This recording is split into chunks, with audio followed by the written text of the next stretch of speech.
Feria de la Primavera la llevamos celebrando ya en el Colegio de Arquitectos 4 o 5 años, con muchísimo éxito, que este año, debido a las condiciones que nos marca la pandemia, pues tiene que ser de una manera mucho menos presencial, más virtual, porque pensamos que el colegio tiene que estar en todas las actividades que afectan a la sociedad, a la vida de las personas y, por supuesto, a la configuración de la plaza más importante que tenemos en nuestra ciudad.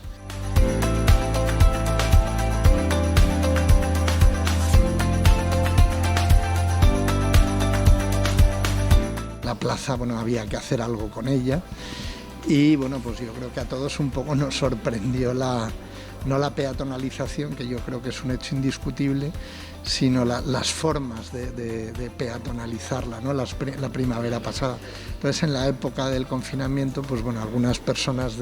vinculadas a la fundación, pues pensamos que se podía hacer este libro a través de estos artículos, opinando abiertamente de propuestas, o sea, de reflexiones, como es el libro.